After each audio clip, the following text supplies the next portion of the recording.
Hola, este nuevo video es el segundo capítulo de la segunda temporada de nuestro curso de conceptos jurídicos fundamentales. En esta segunda temporada ya grabamos el primer video referido al tema de la democracia. Este segundo video va dirigido a hablar sobre un tema también que está muy ligado con la democracia, que es la libertad. ¿Y qué es la libertad? Si uno le pregunta a una persona, a cualquier persona, ¿qué es libertad? ¿Qué nos contestaría esa persona? Pues que libertad es la capacidad o la facultad que yo tengo para hacer lo que yo quiera, ¿cierto? Esa sería como la definición que nos daría cualquier persona. Una persona común y corriente nos diría que la libertad es la facultad, la capacidad de hacer lo que uno quiera. Ahora bien, la libertad vista desde un punto de vista jurídico o jurídico-político, que es lo que nos interesa, pues la libertad es un derecho. La libertad es un derecho garantizado en la mayoría de las constituciones, por lo menos del mundo occidental. El derecho a la libertad, tan importante como el derecho a la vida, un derecho esencial de la persona humana. El derecho que tiene la persona de autodesarrollarse como ser humano en diferentes campos, en el campo familiar, en el campo social, en el campo profesional, en el campo humano. La libertad entonces es ese margen que le da la autoridad al ser humano para desarrollarse. Obviamente que ahí, cuando nosotros hablamos de la libertad, tenemos que referirnos al gran filósofo occidental de la libertad, que habló sobre este tema de la libertad, que fue Kant, Emmanuel Kant, el filósofo alemán del siglo XVIII, que se especializó en hablar sobre este tema. Y ahí hay un tema interesante en el caso de Kant, basado en una frase que habla sobre el concepto de libertad que tenía Kant. Y era, actúa de tal forma que tu actuar sea una ley universal. Actúa de tal forma que tu actuar sea una ley universal. ¿Eso qué quiere decir? Que la libertad no es como uno lo podría pensar, el hacer lo que uno quiera, sino la libertad siempre está en armonía también con la libertad de las otras personas. O sea, realmente vivimos en un mundo donde la libertad absoluta es imposible y donde la libertad absoluta ya no es libertad. La libertad está acorde entonces con una serie de reglas. La libertad entonces está acorde con una serie de paradigmas y con una serie de parámetros, ¿no es cierto? Empezando que mi libertad puede chocar con la libertad de otra persona, o mi esfera de libertad, como la llamaba Kant, puede chocar con la esfera de libertad de otra persona. Y ahí es donde interviene entonces el derecho, donde interviene la autoridad, ¿no es cierto? Obviamente también en el caso de la autoridad tenemos también a unos filósofos que hablaron sobre este tema, sobre el tema de cómo se crea la autoridad, que también son filósofos llamados liberales. Entonces ahí tenemos a John Locke, tenemos a Juan Jacobo Rousseau y tenemos, si se quiere, a Thomas Hobbes, aunque Hobbes pues uno no lo podría considerar como un filósofo liberal, podemos considerar como un filósofo racionalista aunque Bobbio lo tacha de positivistas, pero por ejemplo Bodenheimer habla de Hobbes como un naturalista.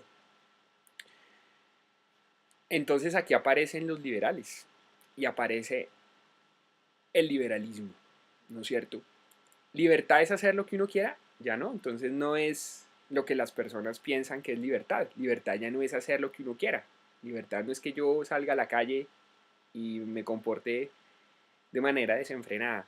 Porque entonces aparece la frase de Kant. Kant dice, ojo, porque su esfera de libertad va a chocar con la esfera de libertad de otra persona. Y entonces ahí va a aparecer la autoridad. La autoridad que es la que va a poner límites. Va a decir, no señor, usted vaya para allá, usted vaya para allá, o no se le pase a la casa de fulanito, o no utilice su derecho de manera desproporcionada de tal forma que le cause perjuicios a otra persona. Entonces, ¿cómo aparece la autoridad? Pues ahí vienen los liberales. Pues, por ejemplo, John Locke dice que la autoridad aparece precisamente cuando hay esos choques entre las personas por razón de la propiedad privada, dice Locke. Aparece Rousseau. Entonces Rousseau dice, no, la autoridad aparece por consenso. ¿Sí? Las personas dentro de la comunidad crean la autoridad. La autoridad no existe per se. La autoridad la crean las personas como una especie de acuerdo tácito que la podríamos llamar el contrato social. ¿No es cierto? Rousseau lo llama el contrato social. Eso, de hecho, así se llama el libro más famoso de Rousseau, se llama El contrato social, porque es una ficción de la cual se parte para crear, digamos, la validez o la legitimidad del Estado, pero parte de la libertad de los individuos. Entonces, todos estos filósofos como Kant, como Locke, como Rousseau, o el mismo Hobbes, que Hobbes dice, no, miren, los hombres son libres, pero el problema es que se matan entre sí. ¿Sí? O sea, el hombre no tiene, digamos, naturalmente una talanquera, sino que si no existe un tercero, la gente se mata entre sí. Entonces tiene que aparecer un tercero que no es creado por consenso, sino aparece, digamos, es un tercero, un árbitro, digamos, autoritario, y que lo llama el Leviatán, que es el Estado. Para Hobbes el Estado es, y el derecho pues es el Leviatán, como un mal necesario para que la gente no se mate entre sí, ¿no es cierto?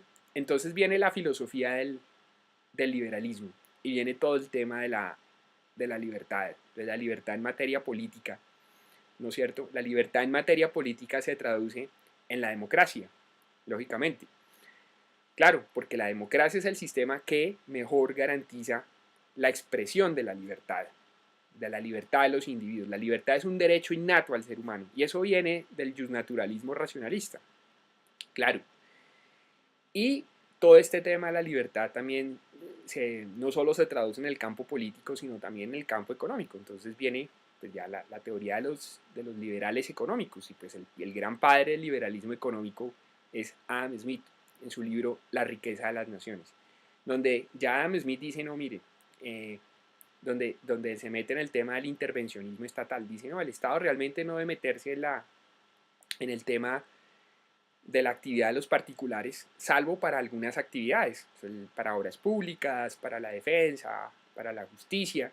Entonces ahí el Estado debe ser mínimo y dejar que el mercado, o sea, dejar que los seres humanos, digamos, desarrollen su actividad para crear precisamente, como lo llama su libro, riqueza. Dice que la libertad es la única que puede garantizar la riqueza. Eso, digamos, desde el punto de vista político.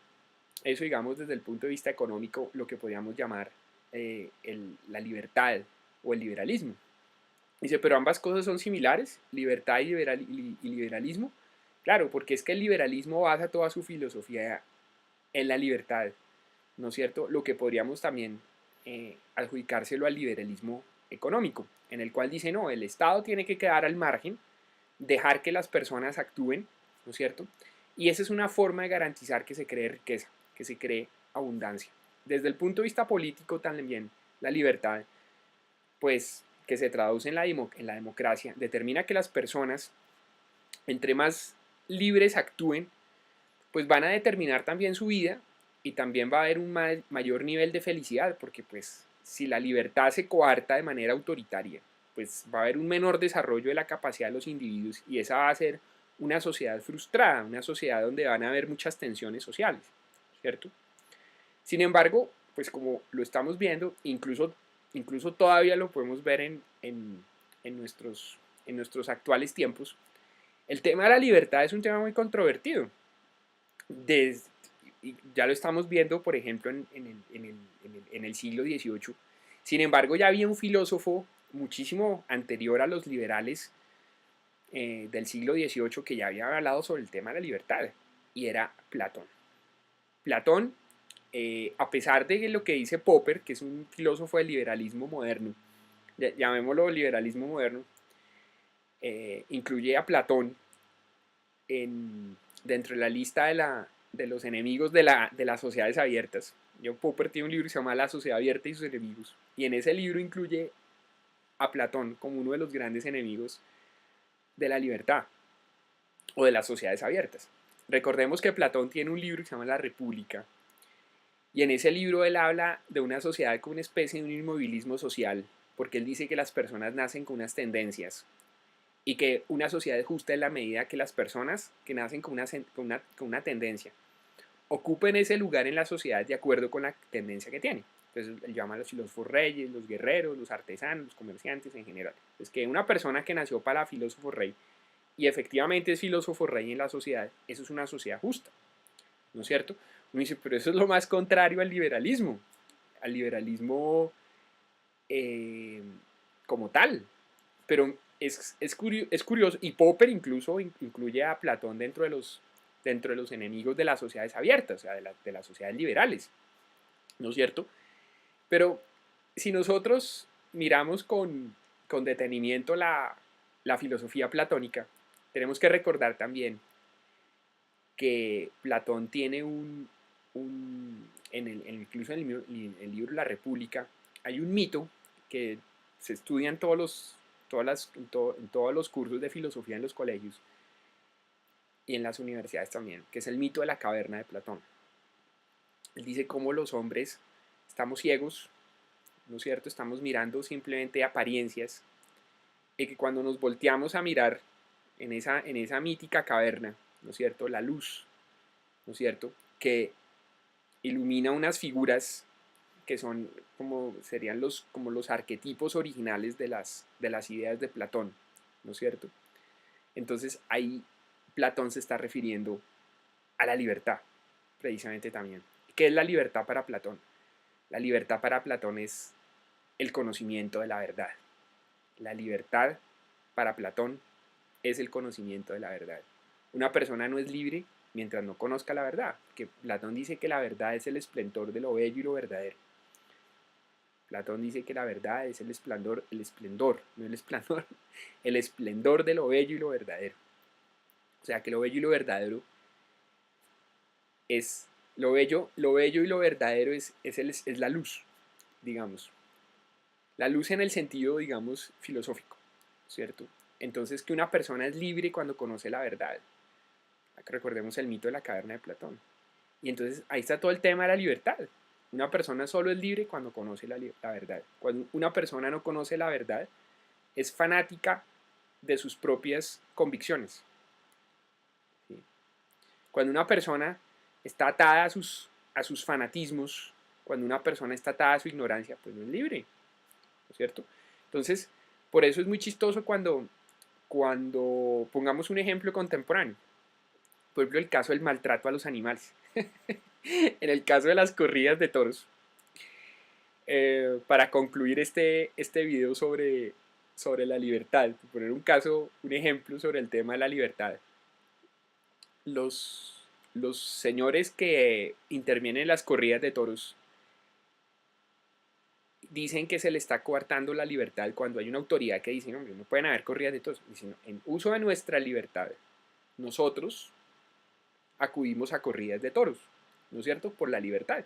Y que toda medida que vaya en contra de las corridas de toros, pues es coartar nuestra libertad. Nosotros podemos estar o hacer parte de esos espectáculos por nuestra libertad.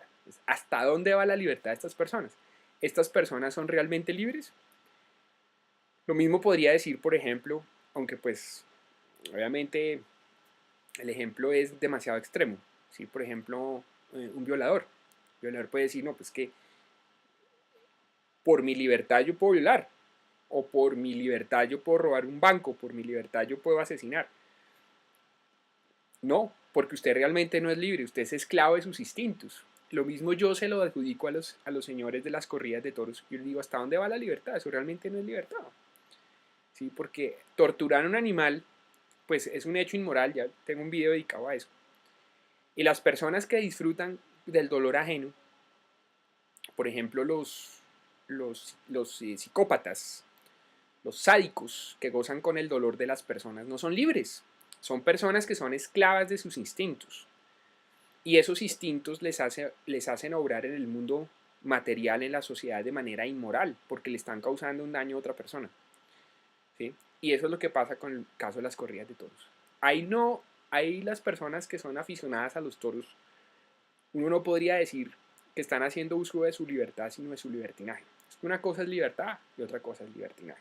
Libertinaje es cuando yo actúo de manera desenfrenada, pero entonces no estoy actuando de acuerdo a mi instinto de libertad, sino a mi instinto de libertinaje. Yo estoy atado a mis instintos básicos. Soy esclavo de mis instintos, ¿no es cierto? Por ejemplo, sí, los violadores ven a una mujer, entonces van y abusan sexualmente de ella. Y dice, por mi libertad. No, no es por su libertad. Realmente usted no es libre ahí. Usted realmente es esclavo de sus instintos, es esclavo de sus pasiones. Usted no es libre. Entonces, ahí está haciendo uso de su libertinaje, que es diferente. Libertinaje es cuando la persona esta actúa de manera desenfrenada y le causa daño a un tercero. La persona cree que es libre, pero no es libre porque está atado a sus instintos básicos que generan comportamientos inmorales. Entonces uno diría, entonces supuestamente para ser realmente libre hay que refrenar los instintos. Lógico, claro. Y entonces ahí viene la idea kantiana de la libertad, donde él dice, ojo, porque hay que actuar de tal forma que el actuar sea una ley universal. O sea, ¿eso qué implica? Que la libertad es solo libre en la medida que el comportamiento esté acorde con la idea del bien. ¿Sí ven? Entonces la libertad solo es libertad en la medida en que el comportamiento esté acorde con la idea del bien. O sea, yo solo soy libre en la medida que mi comportamiento esté acorde con la idea del bien. Ahí soy libre. Cuando yo actúo de manera desenfrenada o le genero un perjuicio a otra persona, realmente no soy libre. Ahí realmente no hay libertad, que es lo que dice Kant. ¿Sí? Por eso esa idea de la libertad, entonces pues se traduce en el campo político, se traduce en el campo económico, pues hoy en día la gran discusión es hasta dónde va el Estado, hasta dónde no debe ir al Estado, pero digamos que esa es una discusión ya demasiado, pues esa discusión la empezó Adam Smith, ¿no es cierto? Y hoy todavía se retoma los llamados neoliberales, los llamados neoestructuralistas, los proteccionistas, pues que hasta dónde debe ir el Estado y hasta dónde debe ir la libertad de los individuos.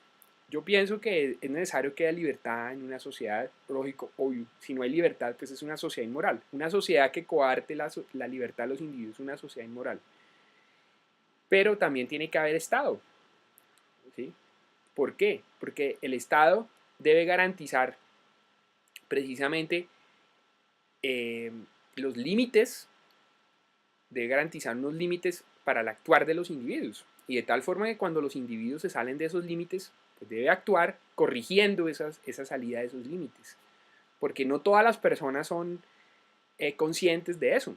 Y hay personas que actúan de acuerdo con sus instintos de manera desenfrenada. Entonces tiene que haber un tercero que ponga el tate quieto para no afectar los derechos de los demás. Entonces ahí dicen, entonces el Estado queda como una especie de corrector, como una especie de lo que llaman los liberales clásicos el Estado gendarme. No solo es un Estado gendarme.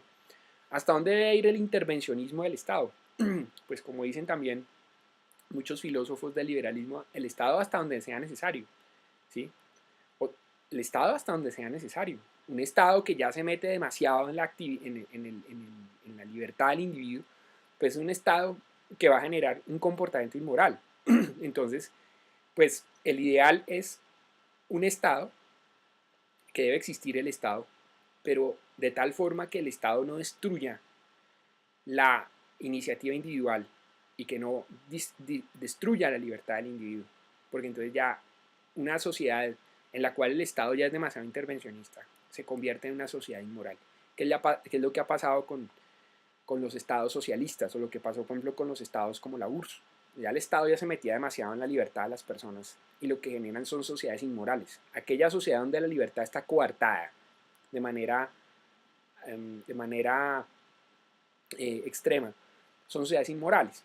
Lo mismo, sociedades donde no hay Estado y la gente hace lo que se da la gana, o sea, donde prima el libertinaje, pues son sociedades también que son inmorales. ¿Sí? Entonces tiene que haber libertad, pero también tiene que haber Estado. Entonces ahí tiene que haber un balance. Y el tercer elemento es el de como el lema de la libertad de la Revolución Francesa, libertad, igualdad y fraternidad. Entonces, el tercer elemento es el de la fraternidad.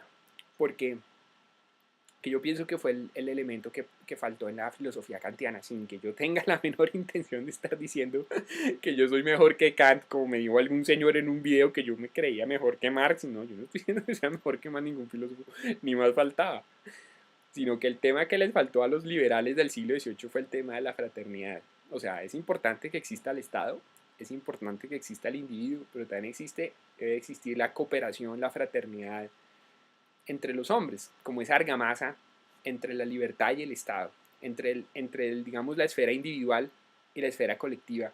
Tiene que estar no en función de siempre como de eh, como de un límite o como de una frontera, sino todo lo contrario. Tiene que estar es en la medida de mi relación positiva con los demás, que sería el tema de la cooperación, el tema de la fraternidad. Entonces, tiene que haber libertad, pero también tiene que haber Estado, ¿no es cierto?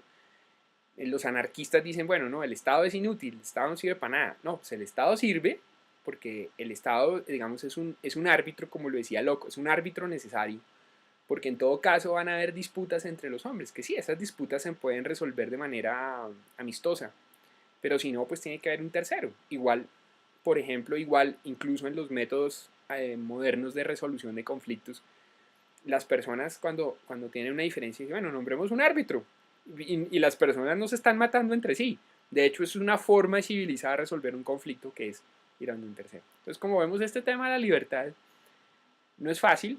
Es un tema complejo, es un tema filosófico, un tema político, es un tema económico. Aquí le metimos filosofía, política, economía, moral. Pero miren lo interesante, lo bonito, por ejemplo, del tema platónico, ¿no? Donde Platón dice que solo las personas libres son las que conocen la verdad. A pesar de que Platón propone una sociedad donde hay un inmovilismo social.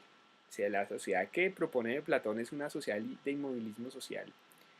Eh, Volviendo a Vargas Llosa, al que le dedico esta segunda temporada del curso, donde él habla del llamado a la tribu, de sus filósofos neoliberales, Ludwig von Mises, Isaiah Berlin, Friedrich Hayek, Karl Popper, pues todos ellos son los filósofos del neoliberalismo y sí, ellos critican ese intervencionismo estatal, claro, es una reacción a lo que pasó con el socialismo de la Unión Soviética, de la Europa Oriental de antes de la caída del muro de Berlín, donde claro, se asfixió la libertad del individuo, entonces esas sociedades idealistas que buscaban un mejoramiento de las condiciones materiales del ser humano terminaron convirtiéndose en sociedades inmorales porque el Estado asfixió la iniciativa individual, asfixió la libertad, y al asfixiar la libertad le está generando un perjuicio a las personas. Y como ya lo vimos en un video que yo publiqué sobre las corridas de toros, como la moral tiende a todo lo que lleva al bien, al asfixiar a la libertad a las personas genera un perjuicio. Y esas sociedades igualitarias, entre comillas, sociedades socialistas, como la Unión Soviética y todas las sociedades de Europa Oriental, terminaron siendo sociedades inmorales, porque terminaron perjudicando a las personas. Entonces, tiene que haber libertad, pero no libertinaje. Acuérdense, los señores de las corridas de toros son los que maltratan animales. Una cosa es libertad y otra es libertinaje. Hacer lo que yo, si yo le pregunto a una persona que libertad es hacer lo que yo quiera, no, no es cierto. Porque muchas veces cuando yo hago lo que yo quiera, le puedo generar un perjuicio a una persona.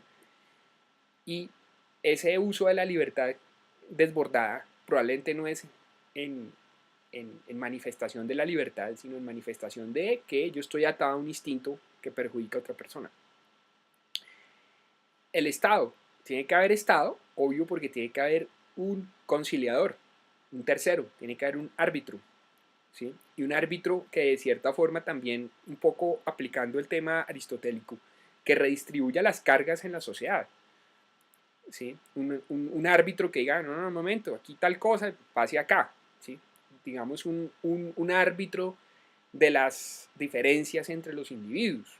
Porque muchas veces las diferencias entre los individuos no son solo, digamos, no son injustas, sino muchas veces son por criterios, ¿sí? O por gustos, o por cuestiones subjetivas. Entonces el Estado tiene que decir, ah, un momento, no, hagamos esto acá, pongamos esto aquí. Por ejemplo, un ejemplo es el tema del fútbol, ¿sí? Eh, um, las autoridades, por ejemplo, han tenido que intervenir en el tema de las barras bravas, ¿sí? Y pues es un tema, pues ser uno aficionado a un equipo de fútbol no está mal, El problema es cuando mi fanaticada, mi fanatismo lleva a generarle un perjuicio a un tercero. Entonces, tiene que aparecer un árbitro o que diga, hombre, no, no, ustedes allá, ustedes acá, no se van a juntar, no se van a agarrar. O lo mismo pasa en los partidos de fútbol. Si en los partidos de fútbol hay un árbitro que defina las diferencias y el partido de fútbol, digamos, amistoso. Es un juego amistoso, pero tiene que haber un tercero. O sea, el Estado es necesario. No solo como lo dicen los neoliberales, que sea una especie de gendarme, sino también una especie de equilibrador de cargas. Y por qué no, también una especie de conciliador que garantice también o que invite a la fraternidad y a la cooperación entre las personas. ¿No es cierto? Entonces, si ven cómo este tema de la libertad no es tan fácil, cómo empezamos el video diciendo que la libertad es hacer lo que uno quiere y como vemos no es verdad, no es cierto. Y que esa libertad se traduce en el campo jurídico, o se traduce en el campo político, en el campo económico. Y pues que no es, libertad realmente no es hacer lo que uno quiera, ¿sí? Y que la libertad pues tiene, digamos, diferentes expresiones, tanto en lo jurídico, pues que en lo jurídico es un derecho, ¿no es cierto? En lo económico, pues es una garantía de prosperidad. En lo político, pues la libertad es una forma de organización de la sociedad, ¿no es cierto? Es la mejor forma de garantizar el movimiento de la sociedad y es la más moral de todas, porque una sociedad que reprima la libertad pues se vuelve una sociedad inmoral. Son una serie de reflexiones. No es mi ánimo dar una versión dogmática y pues me gustaría que me enviaran sus comentarios. Muchas gracias por ver este video. Este fue el segundo video de nuestro curso de conceptos jurídicos fundamentales, jurídico-políticos fundamentales. Suscríbanse a mi canal y visiten mi blog jurídico, Francisco Bermúdez Guerra, mi página legal, fbermudezg.wix.com/legal, y la página Proyecto Aricayasis, donde reflexionábamos sobre estos temas. Muchas gracias por haber visto este video. Un abrazo para todos y nos estamos viendo en el siguiente video. Un abrazo, que estén muy bien. Feliz día.